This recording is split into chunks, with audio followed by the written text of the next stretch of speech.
आथिखालाव बर' माहारिनि बे मोनसे अलखद सम आरो बे अलखद समाव दुलाराय बर' माहारियानो खौसेयै गसंथानायनि बा स्टेन्ड खालामनायनि मोनसे राइट टाइम होननानै आं बुंनो सानो। गाहायै जोंनि गेजेराव जिखि फारागथि थालाया मानो जों जेरावखि थाया मानो बिटिआरनि सिक्स सिडिउलानो जा बर' कसारि वेलफेयार अट'नमास काउन्सिलानो जा कार्बि आंलंआनो जा आसाम नाङै आरो भारत नाङै बर'आ जेरावखि थाया मानो ट्राइबेल हिसाबै दिनैनि बे मोनसे अलखदनि समाव जोङो बयबो अपिनियन आरो बयबो गावबा गावनि माने लेभेलाव आफाद हिसाबै गौथुम हिसाबै हानजा हिसाबै जोङो बयबो स्टेन्ड लालायनांगौ। कारन गोलाव समनि जि मोनसे दाबि दङमोन मोनद' हारिखौ शेड्युलिं खालामनाय बा शेड्युल ट्राइब एसटि खालामनायनि बे दाबिखौ फैयै फैयै आसाम सरकारा मोनसे अथेन्टिक आरो क्रेडिबल बिथांमोना दिनै आसाम बिधान सभानि गेजेरजों भारत सरकारनि मिनिस्ट्रि अफ होम एफेयार्सनि दैथायहरनायनि थाखाय ग्रुप अफ मिनिस्टारा दिनै आसाम बिधान सभायाव बे मोनद' हारिनि शेड्युलिंनि जि रिकमेन्डेशन बे रिकमेन्डेशनाव जिखि थाया मानो जायखिजाया बे रिकमेन्डेशनखौ आसाम बिधान सभायाव दिनै प्लेस खालामगोन आरो बेखौ भारत सरकारनो रिकमेन्डेशन हिसाबै कार्यकरि खालामनांगौनि थाखाय एक्सपेडाइट खालामनांगौनि थाखाय दैथायहरनायनि थाखाय आसाम सरकारा थांखि लादों। दा दुलाराय बर' फरायसा आफाद आरो coordination committee of tribal organisation of Assam गासै 26टा जनगोष्ठीय जनजातीय आफादफोरा मोन 14टा जि ट्राइबेलनि कमिउनिटिसफोर दङ बेनि जि आफादफोरा खौसेयै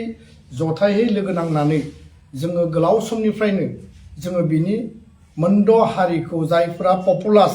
जायफोरा गासैबो बिथिंजों जौगासारनाय बे हारिनो एसटि होनायनि बेलायाव जोङो गोख्रोङै जोङो हेंथा होबोदों जों अपोज खालामबोदों। होमब्लाबो थांनाय समाव कांग्रेस सरकारनि समाव इउपिएनि समाव विदाउट एफेक्टिंग द एक्जिस्टिं ट्राइबेल्स अफ आसाम बे मोनसे सेन्टेन्सखौ सोनानै बिथांमोना मोनसे रिजोल्यूशन ड्र खालामदोंमोन। नाथाय दिनै फैयै फैयै 2018 आरो 2019 बे समाव जों नुबाय जे आसामाव ग्रुप अफ मिनिस्टार बानायनाय जादों। 2019 आव नैबे जुदि कागजखौ नायोब्ला जे भारत सरकारनि national commission for schedule tribes 2019 नि 7/1/2019 बिथांमोना 110 मोनसे नेशनल कमिशन फर शेड्यूल ट्राइबनि मोनसे मिटिंनि रिजोल्यूशनाव मोनद' हारिया जायखौ जों बयबो बुङो बयबो मिथियो जे बिथांमोना क्राइटेरिया गैया बिथांमोना लुकुर कमिटिनि जि मोनबा क्राइटेरिया बेखौ मिट खालामा जे जनजाति जानो थाखाय ट्राइबेल जानो थाखाय जि मोनसे क्राइटेरिया नांगौ बेखौ मिट खालामा। थेवबो राजनैतिक स्वार्थआव बै समाव आसामाव जिहेतु CAA सिटिजेनशिप एमेन्डमेन्ट एक्ट कानि मुभमेन्ट जादोंमोन बे राजनैतिक स्वार्थखौ ओभारकाम खालामनो थाखाय आरो बे सोमावसारनायखौ माने डेमेज खालामनो थाखाय मोनद' हारिनो एसटि होनांगौनि थाखाय बै समाव जदियो बिनि चेयारपार्सना नन्द कुमार साहायमोन नन्द कुमार साय नाथाय चेयारपार्सननि एबसेन्सआव राजनैतिक कारनाव बिथांमोना हरिकृष्ण दामर मेम्बार आरो माया सिन्टम इबनाथ मेम्बार आरो भाइस चेयारमेन अनुसाया विकी बिथांमोननि साथाम कमिटिनि मेम्बारनि माने सिगनेचाराव बिथांमोना बे लुकुर कमिटिनि क्राइटेरिया गैयैयावबो बिथांमोना क्राइटेरिया दङ क्राइटेरिया मिट खालायो होननानै रिकमेन्डेशन खालामनानै आरजिआइ आरो आरजिआइनिफ्राय 2019 आव राज्य सभायाव मोनद' हारिखौ एसटि खालामनायनि थाखाय टेबोला बिलनि टेबोला बेयाव प्लेस जानानै दङ। बे दिनैबो थैयाखै राज्य सभायाव जाय बिला फैयो सरकारा जोब्बाबो राज्य सभाया थैया कारन बे मोनसे कन्टिनिउस प्रसेस लोकसभाया जोब्बा मोनसे टार्माव बिनि रिजोल्यूशना माने ड्रप जायो किन्तु राज्य सभायाव बे ड्रप जाया। दिनै जों नुबाय जे खोब दुखुयै आङो बुंदों थांनाय सप्ता खनसे बे जि थासारि बे थासारिखौ लानानै उन्दुनायनि बा जानायनि कुनु बेबायदि परिबेस गैया जेब्लानो सिरि मोनो जेब्लानो माने नोङो बे खोथाखौ माने मोखाङाव फैयो मोनसे गिखांनाय जे जोंनि अस्तित्वनि बाथ्राया मा जागोन जोंनि थामोनथानि रैखाथिनि बाथ्राया मा जागोन जे 1987 आव दुलाराय बर' फरायसा आफादा बड'फा उपेन्द्रनाथ ब्रह्मनि दैदेननायाव आलादा रायजोनि सोमावसारनायखौ दैदेनदोंमोन नेतृत्व होदोंमोन आरो बे स्टेटहुडनि डिमान्डनि आधारावनो दिनै 93 आव बिएसि एकर्ड जादोंमोन 1996 आव एबसुनि मुभमेन्ट जाफिनदों बिएलटिनि आर्मस स्ट्रागल जादों आरो 2003 आव एकर्ड जादों बयबो रायजो राजानि एबसुनि समर्थनाव बिएलटिआ साइन खालामदों आरो 6 शेड्युलनि मोनसे आधार भारत संबिधाननि 6 शेड्युलनि मोनसे एरेन्जमेन्टखौ जों मोननो हादों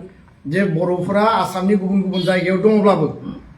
माने मोनसे बेंखनथायाव जोङो कनसेन्ट्रेट खालामनानै जोंनि बिटिखौ मजबुत खालामनानै आद्रा थानाय गुबुन गुबुन जायगायाव थानाय बर'फोरनि अस्तित्वनि रैखाथिनि थाखाय हाबा मावनांगौ बेखायनो 6 शेड्युल बिटिसिआ क्रिएशन जादोंमोन आरो बे क्रिएशन जानायनि उनाव आरोबाव एनडिएफए जिहेतु आर्म स्ट्रागल खालामदों दुलाराय बर' फरायसा आफादा गणतान्त्रिक आन्दोलन खालामनानै बे 6 शेड्युलखौ स्ट्रेंथेन खालामबावनो हायो नामा आरो आल्टिमेटलि आलादा रायजोखौ जोङो लाबोनो हायो नामा बिनि सोमावसारनाया जाबावदों जानायनि उनाव 2020 सनाव 6 शेड्युलखौ मोर अटोनमी मोर स्ट्रेंथेन आरो मोर फाइनेंशियल अटोनमी मोननायनि अधिकारनि बाथ्राखौ लानानैनो बेयाव सुक्ति खालामनाय जादों दा मोनथाम सुक्तियाव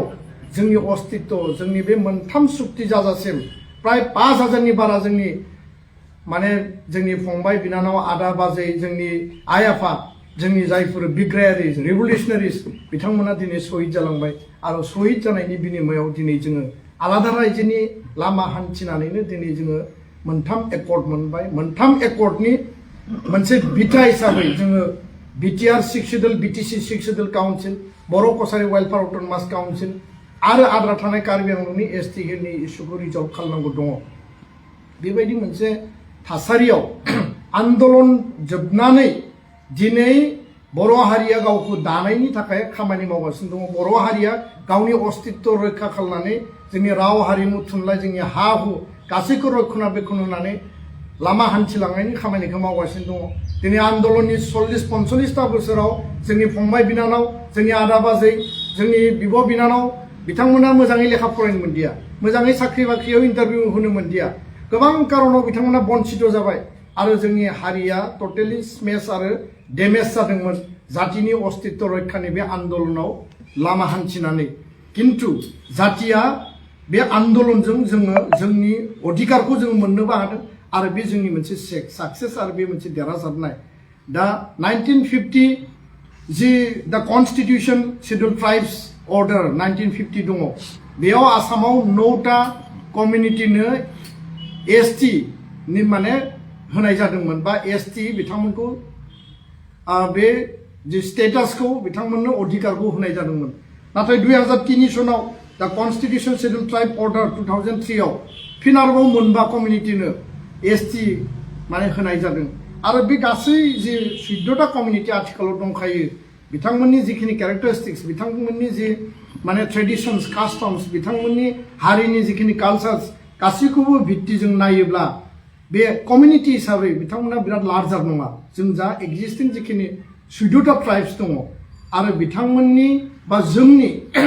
जिखिनि गेजेराव मोनसे माने कोरिलेशन कोहेसिवनेस आन्डारस्टेन्डिंआ दिनै क्लियार जे जोङो एसटि हिसाबै जोङो गावखौनो सार्भाइभ खालामनांगौ किन्तु दिनै जायफोरा पपुलेशन नाम्बाराव लार्जार जायफोरा एडभान्स आरो 2 कोटि मानसिखौ दिनै मोनसे पपुलेशन पेटार्नाव लाबोनानै गोदानै एसटि थिसननो नागिरनाय जि मोनसे थासारि बे थासारिया थारैनो जोंनि गोलाव समनि जि सोमावसारनाय जोंनि गोलाव समनि जि माने अस्तित्वनि जि संग्राममोन 5000नि बारा जोंनियाव शहीद जालांबाय दिनै बेबायदि थासारियाव जोंनि अस्तित्वनि मोनसे क्राइसिस दिनै जोङो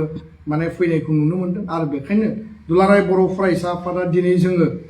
गासै बर'नि माहारियारि आफादफोरखौ लानानै बरमायाव जोङो गोथौयै गुवारै बर'नि माहारियारि गौथुम आफादफोर धोरोमारि गौथुम गासैखौबो जों लानानै दिनै सावरायनो थाखाय जों थांखि लादों कारना जाबाय जे मोनद' हारिखौ एसटि होनायनि जि मोनसे रिकमेन्डेशन जि मोनसे बिगिनिं स्टेप आरो जि मोनसे एसेम्ब्लियाव बियो टेबोल जागोन आरो बे मोनसे अन रेकर्ड एसेम्ब्लिनि मोनसे रिकमेन्डेशन जागोन आरो बे रिकमेन्डेशननि आधारावनो भारत सरकारा मिनिस्ट्रि अफ होम एफेयार्स जा NCST जा RGI जा अलरेडि राज्य सभायाव बिला टेबल जानानै दङ जिकुनु मुहूर्तआवनो बे रिजलिउसना फैयोब्ला बेखौ लांनायनि थाखाय दिनै भारत सरकारा सिद्धांत लानो हायो गोबाङानो बुंनो हानाय जे जोंहा जेबो गिनो गोनां गैया जोंहा जेबो साननो गोनां गैया बे खोथाफोरखौ दिनै गोबाङानो बुंनो हानाय राजनीतिक कारनाव किन्तु दिनै राजखान्थि खालामनायनि सम नङा आरो दिनैनि समा जों खौसे गसंथानायनि सम दा बेखायनो आङो माने दिनैनि बे सानाव दिनै जोङो दा नभेम्बरनि 10 तारिखआव सनापुराव 1 लाख CC2 गेदारिंनि गेजेरजों आसाम सरकार भारत सरकारखौ जों वार्निं होदों जे कुनु कारनाव एक्जिस्टिं ट्राइबेलनि खहा जानाय बिनिमय कुनु कारनाव जोङो बेखौ माने सह्य खालामनाय नङा आरो बेखौ जों मानिनानै लानो हानाय नङा मानिनाय नङा बे खोथाखौ जोङो दाबिनानै जों अपोज खालामदों आरो थांनाय 27 तारिखआव दुलाराय बर' फरायसा आफादा गासै बर'नि माहारियारि आफाद ट्राइबेल आफादफोरखौ लानानै जोङो प्रतिबाद खालामदों प्रटेस्ट खालामदों आन्दोलनखौ जों खेबनैल' खालामदों किन्तु बिथांमोना हाजार हाजार आन्दोलन खालामबाय जायफोरा ST बिग्रा बेखायनो आङो बुंदों दुलाराय बर' फरायसा आफादा आन्दोलना जागायदोंसो आरो आन्दोलन जाबावगोन बे खोथाखौ स्पष्ट बुंदों दा बेखायनो दिनै जि रिकमेन्डेशना फैगोन आरो दाखालि बावै 26 तारिखआव जि रिकमेन्डेशनखौ आसाम केबिनेटआव लाबोबाय बे केबिनेटआव जों जि खोथाफोरखौ मिथिबाय जे मोनथाम कमिउनिटिनो माने आहम आरो सुतिया टि ट्राइब आदिबासिनो जोंनि माने जिखिनि तथ्य मतेबा बा मिडियानि तथ्य मतेबा बिथांमोनखौ ST शेड्युल ट्राइब भेलि माने नाम होनानै शेड्युलिं खालामनायनि थाखाय रिकमेन्डेशन बेयाव हरदों आरो मरान मटक आनडिभाइडेड गवालपारानि कच राजबंशी बिथांमोनखौ ST प्लेन खालामनायनि थाखाय रिकमेन्डेशन बेयाव लिरनाय दङ बा बे प्रस्ताबा बेबायदि जादों होननानै जोङो मिथिदों आरो बे खोथाखौ मिथिनानै जोङो गोबां लेभेलाव दुलाराय बर' फरायसा आफाद CC2आ जोङो नक खालामदों जोङो बयखौबो आपिल खालामदों बयखौबो रिक्वेस्ट खालामदों ट्राइबेल MLAs मन्त्रि आरो स्पिकार डेपुटि स्पिकार बिथांमोनखौबो जोङो बेलेग बेलेग एंगलनि लेभेलजों खावलायदों आरो बे बेलायाव मन्त्रि उरखाव गोरा ब्रह्म बिथांजोंबो रायलायदों बारग' BTRनि चिफ प्रमद बर' बिथांजोंबो रायलायनाय जादों आरो स्कुल प्रभिन्सियेलाइजनि मेटारखौ लानानै जेला आङो रबिराम नार्जारी आथिखालनि MLA आरो एडुकेशन डिपार्टमेन्टनि दानि BTCनि EM बिथांजों जेला रायलायो बिथांजों रायलायनायावबो नैबे ST मेटारखौ रायलायनाय जादों लोगोसेनो विधान सभानि स्पिकार बिथां बिश्वजित दैमारी बिथांजोंबो रायलायनाय जादों जे जोङो बबेबा नङा बबेबा एंगलाव जिखि प्लेटफर्माव जिखि केम्पआव थाया मानो जातीय स्वार्थखौ जोङो प्राधान्य होनानै प्रायोरिटी होनानै नैबे रिकमेन्डेशनाव जाहाथे बर'नि आरो एक्जिस्टिं ट्राइबेलनि कुनु जाहाथे खति जाया राजनैतिक भाबै जोंनि एसेम्ब्लि जोंनि पार्लियामेन्ट सिटआव जाहाथे जोंहा माने राजनैतिक अधिकारा जाहाथे खर्ब जाया आरो जोंनि BTC जिखिनि 6 शेड्युलनि 30टा MCLA समष्टि आरो जिखिनि जोंहा VCDC दङ आसामाव जेराव पन्चायत दङ अट'नमास काउन्सिल दङ 6 शेड्युल काउन्सिल दङ माने एडुकेशनेल इन्स्टिट्यूशनाव माने जि एडमिशननि बेलायाव रिक्रुटमेन्टनि बेलायाव जि बेलायावनो जाया मानो जाहाथे जोंनि दा जिखिनि ट्राइबेल फरायसा फरायसुलिफोर जोंनि फंबाय बिनानावमोन जिहेतु जों 40टा बोसोर आन्दोलनाव थाबाय दासो फरायनो सम मोन्दों फरायनायनि धाराया दासो जागायहांदों बे समावनो जुदि जोंनियाव आरो 2 कोटि मानसिखौ जाफिनोब्ला जों बोरै सारभाइभ जागोन बे खोथाखौ लानानै जों सावरायदों आरो सावरायनायाव बिथांमोनाबो बेखौ स्टेन्ड खालामनांगौ होननानै जोंजों जिखिनि रायलायनाय समाव खोथाखौ बुंदों किन्तु नाथाय बयहाबो राजखान्थियारि कम्पालसन बबेबा नङा बबेबा लेभेलाव दङ आरो जाय कारनाव दिनै आसाम सरकारा बे बिल बे रिकमेन्डेशनखौ लाबोनो नागिरदों बेबो राजखान्थियारि मेटार आरो बेखायनो राजखान्थियारि मेटारब्लाबो बे ओरैनो धेमालि गेलेजानाय मेटार नङा दा बेखायनो दुलाराय बर' फरायसा आफादा लास्ट आवाराव CC2नि लेभेलाव आदित्य खाख्लारि सुकुमार बसुमतारी आरो जोंनि CC2नि जि मेम्बार्स अर्गेनाइजेशननि गेजेराव जोङो स्टेन्डखौ क्लियार खालामदों जिकुनु बिनिमयाव जों बेखौ अपोज खालामनांगौ हमथानांगौ जोंहा बिथांमोनजों गाज्रि मोननांगौ गैया बे दाबिग्रा हारिफोरजों ससियेलि कनफ्लिक्ट जानो गोनां गैया बिथांमोनाबो जोंखौ गाज्रि मोननो गोनां गैया कारन 10% जायगायाव 2 कोटिया फैयोब्ला थाखानाय 45 लाख जों 2.5 कोटि मानसिया जुदि बेयाव जायगा लायोब्ला 49.5 जि दिनैनि माने अनारेबल सुप्रिम कोर्टनि जे रिजार्वेशननि जे कोटा दङ आरो 50.5 आ जि माने आनरिजार्भ बा जेनेरेलनि थाखाय जि दङ जोङो बेयाव गासैबो जोङो बन्सित जानो थांगासिनो आरो बे खोथाखौ मिथिनानै माने आसाम सरकारखौ जोङो गुबुन गुबुन लेभेलजों जोङो नारसिनदों नाथाय आसाम सरकारा बेबायदि रिकमेन्डेसन लाबोनो थाखाय बिथांमोना गासैबो बिथिंजों ब्लुप्रिन्ट खालामनानै खामानि मावगासिनो दङमोन आरो जोबथारनायाव लास्ट मोनसे जोंनि रिजर्ट हिसाबै जोबथारनाय मोनसे वेपन हिसाबै अस्त्र हिसाबै 26 तारिखाव जेला बेखौ केबिनेटआव लाबोनायनि सिगां गिबि मन्थ्रिनो 6 तारिख जुलाइ 2025 आव सोलोंथाइनि एकर्ड इमप्लिमेन्टेसननि लानानै जोङो लकसेवा भवन आसामनि जनता भवनाव जों रायलायदों दुलाराय बर' फरायसा आफाद एनडिएफबि बारग' एनडिएफबि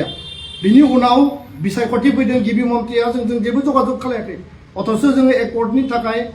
स्कुल प्रभिन्सियेलाइजेसन आदार एडुकेसनेल मेटारनि थाखाय बिथांनो जों लाइजाम हरदों किन्तु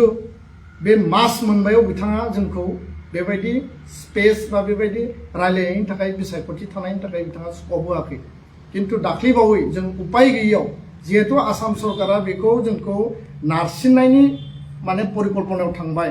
लास्ट रिजर्ट हिसाबै दुलाराय बर' फरायसा आफादनिफ्राय बिथांनि मेसेज हरनाय जादों आरो जेला मेसेज हरो जोबोद गोब्राब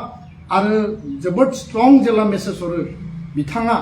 बे मेसेजखौ मोननानै जों टेलिफनिक जगाजग खालामदों आरो टेलिफनिक जगाजग खालामनायाव बिथांजों फुंबिलियावनो आर्गुमेन्ट जादों आरो बे आर्गुमेन्टआव दुलाराय बर' फरायसा आफादनिफ्राय स्ट्रंलि बुंनाय जादों जे कुनु कारनाव जोङो मोनद' हारिया एसटि जानायखौ जों लुबैया जों स्ट्रंलि अपोज खालामो बिथांमोना जोंखौ गाज्रि मोननायनि खोथा गैया नोंथाङा बबे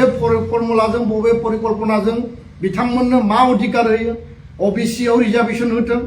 ससिय' इक'नमिक डेभेलपमेन्ट होथों जोंहा बुंनो गोनां गैया किन्तु बिथाङा बुंदों जे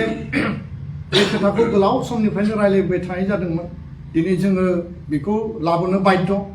आरो बे खोथाखौ बुंदों जे नोंथांमोननिनो गोबां दैदेनगिरिफोरा बेखौ अपोज खालामा गोबां माखासे जायफोर दा सरकाराव दङ बे सरकाराव थानाय मानसिफोराथ' बिथांमोननो होनांगौ होननानैसो बुंदों होननानै बिथाङा जोंखौ बुंहरदों जे नोंथांमोना मानो आपत्ति खालामदों एबसुआ मा आपत्ति दङ एबसुआ मानो कारन नोंथांमोननि सरकाराव थानायानो बेखौ मदद होदों बा होनो थाखाय आपत्ति गैया होननानै बुंदों आरो बे खोथाखौ लानानै जोङो स्ट्रंलि अपोज खालामदों दा बाथ्राया जाहैबाय जे मरान मटक आनडिभाइडेड गवालपारा होनना बुङोब्ला मरान मटका सानजा आसामाव आनडिभाइडेड गवालपारा होनना बुङोब्ला क'क्राझार चिराङा बेयाव गोलैयो आरो दिनै क'क्राझार चिराङा आनडिभाइडेड गवालपारायाव एसटि प्लेनाव जुदि बियो दाजाब जायोब्ला जि रिकमेन्डेसन दङमोन बे दाजाब जायोब्ला अट'मेटिकेलि जोंनि राजनैतिक जोंनि जि आन्दलननि बिनिमयाव 5000 सहिदनि बिनिमयाव जि मोननाय जि 6 शिड्युल आरो जोंनि जि आल्टिमेट सिमां बिनि जि मोनसे अस्तित्वआ मा जागोन बे खोथाखौ लानानै बिथांजों स्ट्रंलि आर्गुमेन्ट खालामनायनि उनाव जोबनायाव बिथाङा जोंनो मोनसे एसुरेन्स मोनसे कमिटमेन्ट होदों जोंथ' लार्जार सेक्सनाव बेखौ बादा होयो जोङो दिनैबो बादा होयो उनावबो बादा होगोन जोंनि अपोजआ स्टेन्डआ क्लियार बेयाव 1% दारि कमा हेरफेर गैया किन्तु खोथाया जाहैबाय जेराव जोंनि काउन्सिल जि मोनखानाय बर' आन्दलन बड'लेण्ड आन्दलननि अस्तित्वनि बिनिमयाव बड'फानि आन्दलन बिएलटिनि आन्दलन एनडिपिनि आन्दलन एबसुनि आन्दलनजों जि मोनखानाय बे राजनीतिक क्षमतायावबो जिहेतु एन्ट्रि मारिनो नागिरबाय एनक्ल'ज खालामनो नागिरबाय लास्ट रिजर्ट हिसाबै बेखौ रैखा होनाया जोंनि गुबै दायित्व बा माने अस्तित्वनि जि मोनसे जि प्रश्न फैबाय बे प्रश्नआव जोङो बेखौ गाबथाहैनानै बिथांखौ जों खावलायदों जे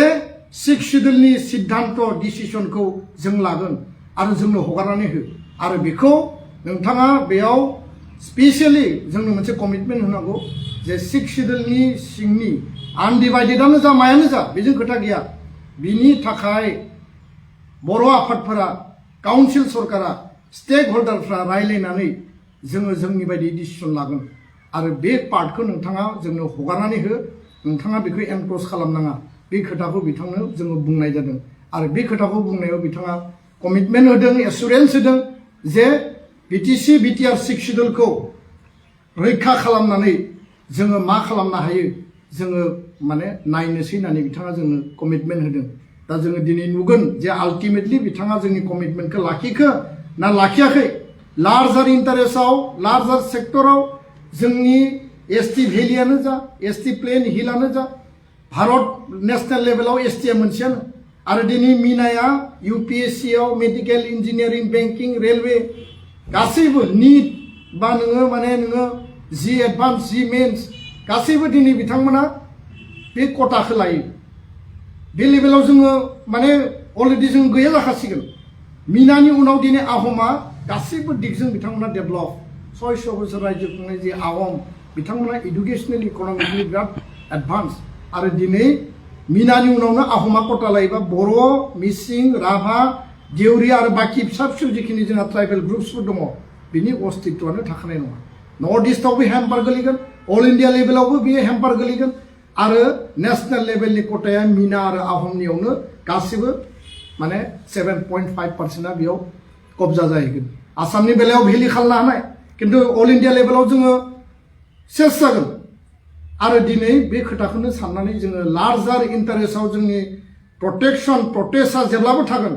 आरो जोंनि अस्तित्व जोंनि बिथा जोंनि मोनखानाय अस्तित्वखौ रैखा खालामनांगौनि दिनै कुइसन फैबाय आरो बेखायनो मोनसे लक्ष्मण रेखा जोङो बोनो थाखाय जों खावलायनाय जादों आरो बिथाङा बे कमिटमेन्टखौ लाखिना लाखिया जोङो नुगोन किन्तु जोंनि सोमावसारनाय जोंनि आन्दलना खेबनैल' जादों आरो जाबावगोन आन्दलनखौ जोङो कुनु बिनिमयाव दोनथ'नाय नङा आरो सिसि2 लेभेलाव सावरायगोन दिनै बर' माहारियारि आफादफोरजों रायलायगोन आल्टिमेट सिद्धान्तआ लक्ष्मण रेखा बोनायनि उनाव काउन्सिल सरकारनियाव निर्भर खालायगोन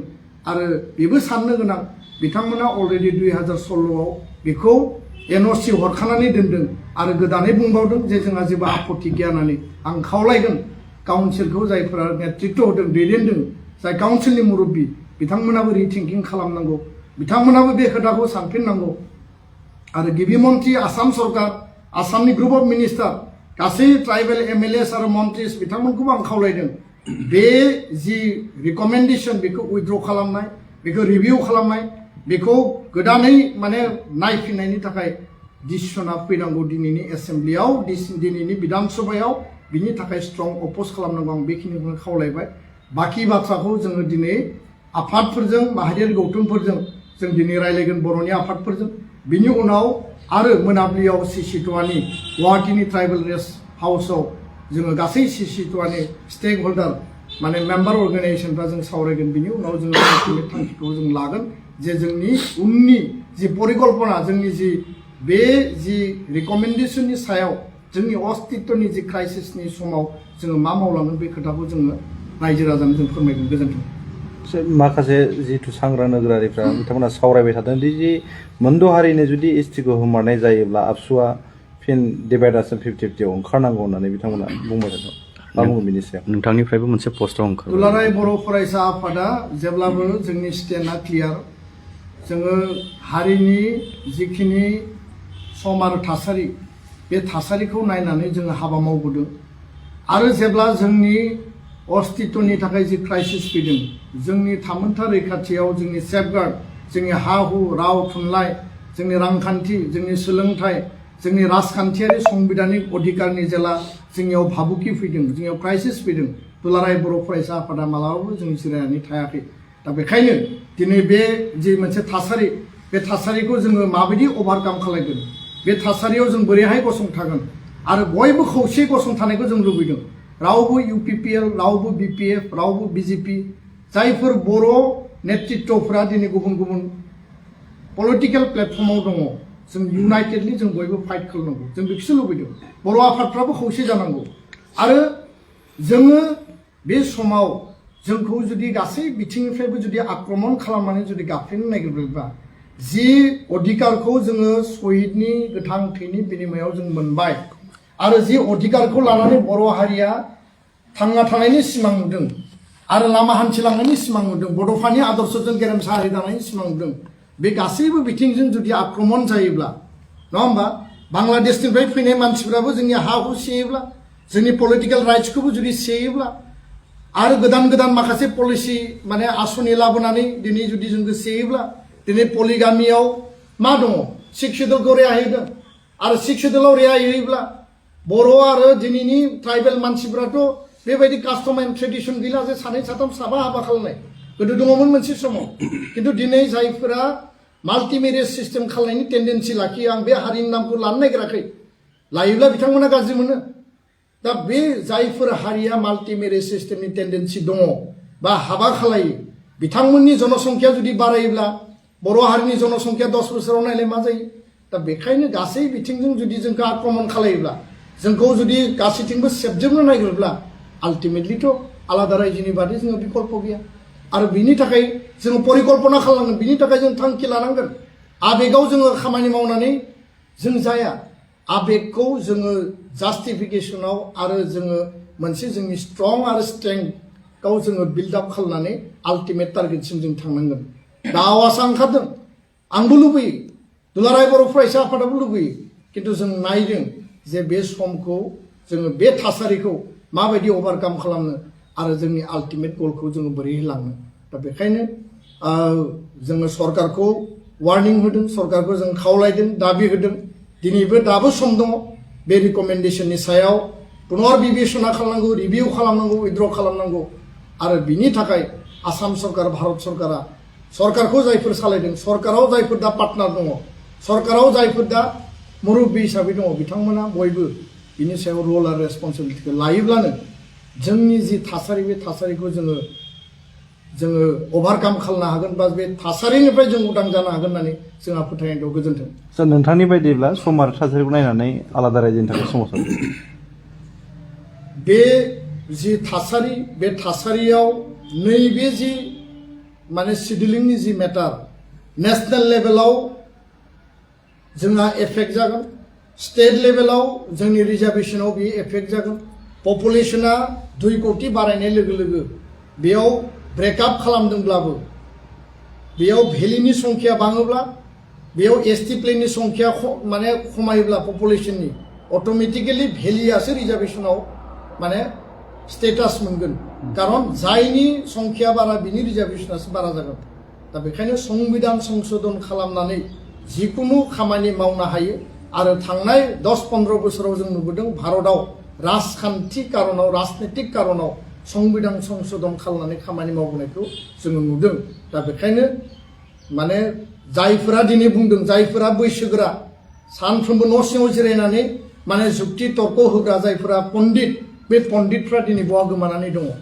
दुलाराय बर' फरायसा आफादा नैबे समखौ जोङो नायबिजिरगोन बयजोंबो रायलायगोन कनसालटेसन खालामगोन गामि गामि इन्टेलेक्सुयेल मिट लिंगोन गामि गामि रायजो राजाजों जों रायलायगोन